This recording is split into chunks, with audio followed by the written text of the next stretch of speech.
Hello, and thanks for joining us from our studios in Israel. Coming up in today's newscast, France delays its international peace conference. Hamas renews its threat to wage war on Israel, and an Israeli man makes it his mission to become the first Israeli dog sledder in the Arctic. I'm Natasha Kirchak here with the latest news in Israel.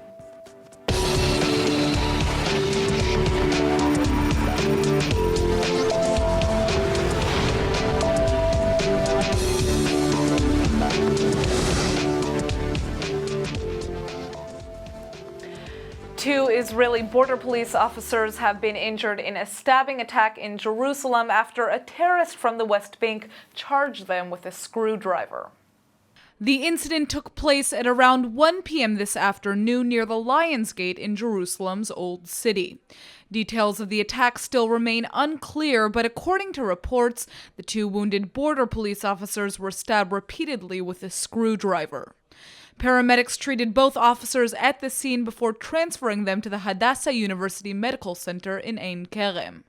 The terrorist responsible has not yet been identified by name but is allegedly from the West Bank, and he was shot down by responding officers at the scene. He's now being treated for his wounds in an Israeli hospital and remains in critical condition. Police have now cordoned off the scene of the attack and are searching for other potential suspects. Lionsgate was a flashpoint of violence during the latest round of terror, which began last September and continued through much of this year. The last stabbing attack occurred in May, but just yesterday, a Palestinian woman attempted to ram her car into border police near the Kalandia crossing checkpoint in the West Bank, and then tried to stab them with a knife. It looks like France's peace summit has reportedly been postponed, but Palestinian officials are insisting it has nothing to do with Israel's refusal to participate in the conference. The International Peace Conference was supposed to take place this month, but now it looks like it won't take place until January of 2017. The reason? French officials claim they need more time to arrange the summit. On Monday, France's new envoy to Israel claimed the conference wouldn't necessarily present any new ideas on how to solve the Israeli-Palestinian conflict. Rather, its main goal is to prevent the issue from disappearing on the international agenda, given other global crises. France is a permanent member of the UN Security Council and is keen to propose solutions to conflicts around the globe. While the Israeli president has welcomed the new French ambassador, he's made it clear that Israel has no interest in participating in the proposed peace summit. Jerusalem is advocating for direct talks with the Palestinians and is shunning international intervention. Paris has pushed Israeli officials to change their minds about peace negotiations, but the Jewish state has not budged. The Hamas terror group has just publicly renewed its commitment to wage jihad against Israel in its battle to liberate Palestine. Senior Hamas official Fatih Hamad is boasting that the Islamist terror group has formed what he refers to as a real army to fight Israel. He also claims the Gaza rulers have become the leading manufacturer of missiles in the Arab world. Hamas is sworn to Israel's destruction, and the terrorist spokesman said it will never agree to any kind of a peace treaty with the Jewish state. Meanwhile, there are rising concerns over Israel's readiness to confront future attacks. Members of the political opposition are raising alarm over several deficiencies revealed by a harsh report from the state comptroller this past week. The Knesset members insist the ruling coalition needs to take immediate action to better protect the nation's citizens. According to the latest estimates from the Israeli army, there are at least 230,000 rockets of various sizes and warhead capacities aimed at Israel by a host of enemies right now. The Islamic State is now slamming Israel for carrying out multiple airstrikes against a terrorist group in the northern Sinai Peninsula. The accusations have just been released in a statement issued by the Islamic State's news agency Al-Amaq. Yesterday morning, Israeli residents in southern Israel woke up to rocket alert sirens after a projectile landed close to Israel's border with Egypt. Luckily, the rocket did not clear the frontier and landed in Egyptian territory without causing any damage. Yet, according to the Islamic State news agency, Israel has carried out 3 strikes over the course of the last 3 days in the northern Sinai. The Israeli Defense Forces have not responded to the allegations. Last July, a senior Israeli official told Bloomberg News that Israel has carried out drone strikes against terrorists operating in the Sinai Peninsula over the course of the last few years. The airstrikes were allegedly conducted with Egypt's knowledge and allowance. It's become a well-known secret that Jerusalem and Cairo cooperate closely on security measures in the Sinai and Gaza, but many details of the relationship have been kept under the wraps. Israeli military officials believe that the Hamas leaders of Gaza are cooperating with Islamic State extremists in the Sinai, and have praised Egypt for cracking down on Hamas's cross-border smuggling tunnels, which have long served as a means for bringing weapons into Gaza. In fact, Abdullah Kishta, a former senior member of Hamas who joined the Islamic State, was recently killed, but the circumstances of his death are not yet clear. For the past 2 years, Kishta had reportedly been working as a bridge between the two terror groups. Israel has allowed Egypt to move heavy weapons into Sinai to fight the extremists, and many believe the neighboring countries have entered a golden age in their relationship. Officials in Moscow are expecting much improved relations with Washington after Donald Trump becomes president of the United States. Meeting in London during an international conference, veteran Russian journalist Sasha Bratersky told ILTV's Steve Leibowitz that Israel under President Putin's direction is held in high esteem. Of course, actually, there are big expectations in Russia for Mr. Trump, but it is very difficult to say right now how it will all turn out. And maybe it will be a personal chemistry between Mr. Putin and Mr. Trump, who actually look pretty nice together, although they never met. But it all depends from the Congress and how the people within the administration, what his appointees will be, and the Secretary of State, for example. But President Putin already sent some signals of positive relationship. In his last State of the Union, he said he's willing to sort of like talk to U.S. on those and those issues. So it looks like Mr. Putin himself played a bit down, and sort of he's getting back to his more normal Putin, sort of like Putin 10 years ago or something. Putin more, I would say, slightly authoritarian, but more pro-Western Putin. He's getting away from his radical policies. Israel, of course, has a very difficult border right now with Syria because of all the fighting that's going on there. There have been a number of incidents along the border, and Russia has an army, an air force presence in Syria that's a very strong one. Isn't there a danger of Israeli aircraft or Israeli military clashing with Russian military? Is there concern about that? I think there might be. There have been a concern with the U.S., for example, but I know that Israeli and Russians are, I don't know it firsthand, but I know through the talks and communications with senior officers, with the Minister of Defense and Israeli defense officials. I think they actually work in this situation well, because on the Israeli and Syrian border at the Golan Heights, there are a lot of course, there are a lot of tensions in the situation right now. The peacekeepers are not there, so on. But I think if the peace in Syria is achieved, maybe it would not be even a single Syria, but let's say it would be, let's say, a state of Alawi, which would be guided, let's say, not Bashar Assad, by somebody else, a more moderate kind of person who will be willing to sort of keep that peace promises. And I think that for Israel, it's very important to have the border secure. And I think the Russians also understand that Israel is an important, I wouldn't say close ally, but sort of a very good partner on that. Some people have noted that Israel, because of the immigration, very, very heavy immigration we had from the former Soviet Union, we are one of the largest Russian-speaking countries. We have a large Russian population. Our defense minister, Mr. Lieberman, of course, speaks fluent Russian. The head of our Knesset speaker, Mr. Edelstein, speaks Russian. Does that contribute to the strong relationship and understanding, let's say, from Russian to Russian? Yes, of course. Even here on this conference, when I meet a lot of my colleagues, Jewish scholars and journalists, and of course we speak the language of Pushkin and Lermontov, and of course that's a great thing.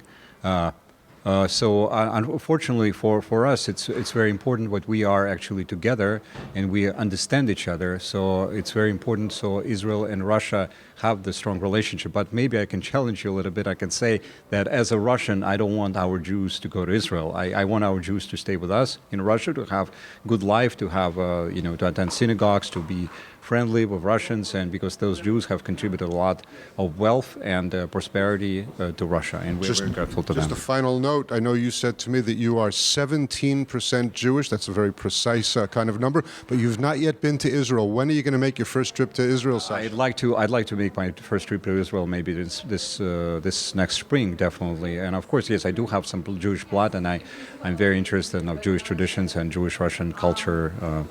So it's very good. Thank you so much for being with us at ILTV. Thank you very much. One of the most famous landmarks in the ancient seaside city of Jaffa in Greater Tel Aviv is a clock tower that just underwent a facelift to restore its former glory. Aaron, what is so special about what has happened to this clock tower?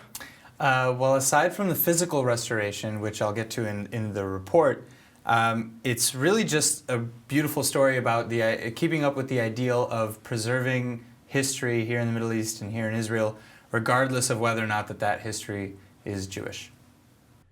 There were once 4 seals adorning the clock tower monument, which identified it as being erected by Sultan Hamid Abdul II, who ruled the Ottoman Empire in the late 19th, early 20th centuries. 3 of the plaques totally deteriorated over the years and were replaced with glass replicas in 2001, but during additional reinforcement of the tower earlier this year, it was noticed that the last remaining plate on the southern side was crumbling, and its relief carvings were no longer visible. After being meticulously removed, it was taken to an Israel Antiquities Authority lab in Jerusalem for restoration. Now that it's back on the clock tower where it belongs, where it was placed over 100 years ago, the full splendor and vibrant colors of the royal seal can be enjoyed by all who pass by nearly 40 feet below. English remains one of the most widely used languages in international operations, and the language is a bridge between lots of people across the world. The problem is, what if English isn't your first or even second language, but you still need to use it to communicate? Joining me today is Ronit Zimmer, CEO and founder of MailFixer, a product that may just have the solution. Thanks so much for coming in. Thank you for having me. So to begin, tell us about MailFixer. What does this product do? Well, MailFixer actually is an on-demand service that copy edits and then proofreads any kind of written communication, but with an emphasis on fast communications. So emails, digital communications, posts, blogs, tweets, Facebook posts, that kind of thing where you really want to have a lightning speed turnaround. Now, I know this would be very helpful for me because my father always sends me emails. He's like, can you edit this for me, make sure I didn't misspell anything? So how does this work, though? I mean, who is it designed for? Do you have people who are going through the emails themselves, or is there some algorithm? Yes, it's a peer-to-peer system. I have hundreds of mail fixers around the world, native English speakers who have been tested and trained by me, sitting in every single time zone. Basically, a client will submit some text, whether through the web app or via email. It gets picked up within 5 minutes. It gets rewritten, gets sent back into the system. Another notification gets sent back out for a check, which is essentially a proofread. It gets checked and then sent back to the client within minutes, rewritten in perfect English. Interesting, but are there ever mistakes that are made? Because if you have so many people doing this, how do you essentially check that? The second review is what makes sure that there are no mistakes. Wow. Because, based on my experience, I've been working in the international communications field for 14 years. And I used to go back on my papers and on my texts, and I'd see little mistakes. And so I decided when I built the platform that second review was essential to make sure that the texts going out were perfect. Absolutely. No, who are the people that are using this platform? Business people? It's mostly business. Basically, if you're going to pay for a tool to make sure your communication is good, it means that your correspondence is your brand. So it is. It's basically a B2B product.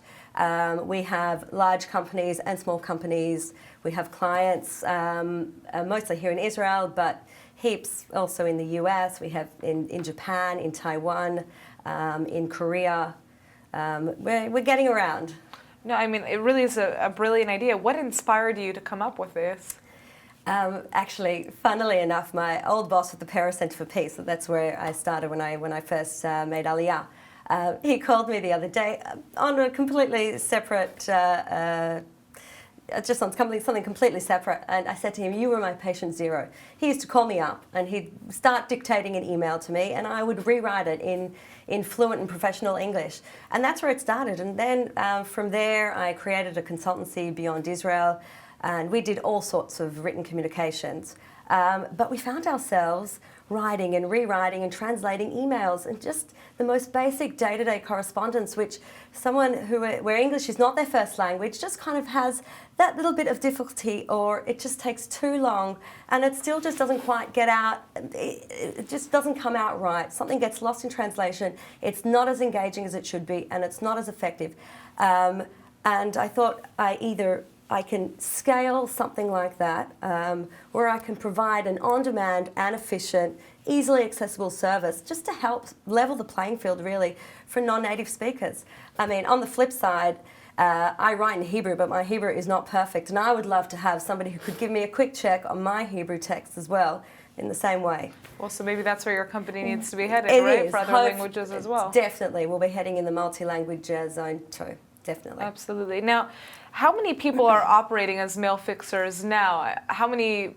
First of all, you said how does someone become a mail fixer? So that's my first question here. Essentially, we have applications come in every single day. Probably in terms of the statistic, I take about 10%. I'm very pedantic in terms of the quality. You need to have native English, American or British. You need to write that as well in your form, and then you take a test. So I've set up a test where it shows me very quickly whether you have that proficiency to rewrite texts. And once somebody is accepted as a mail fixer, they need to then undergo training. Are these people paid per email? Is that how? They are paid after every. I've integrated a Stripe Connect, which is this great system that allows for automatic payment on the spot after completing every single job. So that means you could essentially just log into the system and start taking emails for an hour per day when you have that free time. Whenever you have. It's completely flexible. You log in, notifications come up, just like an Uber notification, really. And then you can start earning money. And basically every time you submit something, the money goes straight into your bank account. So basically this interview provides a job opportunity for anybody who's interested in doing this, but also, I mean, I think this is a really brilliant idea. It seems so simple in so many senses, but why didn't it exist before? I know, growing up in a multinational family, these are issues that I face with my parents. I have a native English-speaking daughter, but their English isn't necessarily at the same level, so they always needed my help, and I'm sure that they would love this product. Look, I grew up as well. My father's Israeli, so I grew up in the same way, and as well for being here for 14 years, I have fixed so many friends and colleagues, texts. Don't get me started. Exactly. It's just one of those things you do as an Anglo-Saxon here in Israel. So, what is really nice about, and for me, because I come from a non-profit background, or a lot of my clients were non-profit organisations, is to see this community growing, and a lot of the community is actually, new immigrants coming in from English-speaking countries, and it just gives them a little bit of supplementary income, or a bit of help until they find that job that they're looking for. Well, good job on what you've done, and I'm excited to see what happens next. We'll see what languages that you guys move into in the future. Thank you, Natasha. Thanks for coming in. Thank you. Now here's a heartwarming story for you guys. Two sets of Israeli cousins have just found each other after believing their entire family was murdered during the Holocaust. The reunion came about when Fania Blake suddenly discovered a recorded testimony from her paternal uncle at Jerusalem's Yad Vashem Holocaust Museum. She says her father was heartbroken after the Second World War, believing that his brother and all of his other relatives in Warsaw had been killed. The brother thought the same, but it turns out both survived by fleeing to the Soviet Union and eventually immigrating to Israel. Fania Blake and her brother Gennady were able to contact her uncle's two daughters, Henya Moskovitz and Rivka Patenchik, and the four first cousins just met for the first time at Yad Vashem. The experience was deeply moving for Fania. She says her father was devastated to find himself alone after the Holocaust and never gave up looking for his family. Even though both brothers have passed away, the cousins' reunion in Jerusalem, she says, finally makes his dream come true. When a guy has a dream, he has a dream. And even if this one is way out there in the Arctic, to be exact, one Israeli American needs your help in making his dream of becoming the first Israeli dog sledder come true. And we've decided to help by telling you about Eric Claster. The 36-year-old adventurer needs to receive at least 30,000 votes of support so he can join a polar dog sled competition. The number of participants is limited in the race, which covers about 200 miles of frozen wilderness, from Norway to Sweden. Claster is an Israeli Army combat veteran who immigrated to the Jewish state from Kansas City. Today, Eric works in the high-tech industry, but it looks like he's looking for a bit of a career change, and he's joining us on the phone to tell us all about it. Hi, Eric. It's great to have you. Great to be here. So first, tell us about this competition. Sure. This is a competition. It's yearly, sponsored by a company called Fall Raven, an outdoor I guess you could call it expedition equipment company. And they sponsor this, I guess you can call it expedition every year around the polar north of Norway, going into Sweden. How did you hear about this competition, and how did you become interested in dog sledding? This country isn't exactly the most snowy, per se. Right. Well, I heard about the competition about a day or so before it opened up, before the voting opened up. So it was kind of a spur of the moment thing. I've been a fan and I've used the equipment of Fall Raven for years and never knew they had this. So apparently they've had it for almost 15 years. So just discovered it, and I figured, you know what? I think this is something that Israel needs to needs to do. Absolutely. So why do you want to represent Israel in this sport? It's, like I said, it's not exactly a sport that has much to do with the terrain here in the Holy Land. Sure. Well, that's part of the reason why. I mean, I think that there's no monopoly on what it means to be a Zionist and what it means to show the Zionist spirit to the world. I think that we get a lot of PR, even positive PR, but it becomes really repetitive. It's the same old stuff over and over again. This is something completely outlandish, completely different, seemingly improbable. And I think that's also kind of what Israel's about. Israel's about making the improbable probable. So I figured it's the perfect setup for us to be on this global stage. So what kind of impact do you think your participation in this competition would have on Israel in the long run?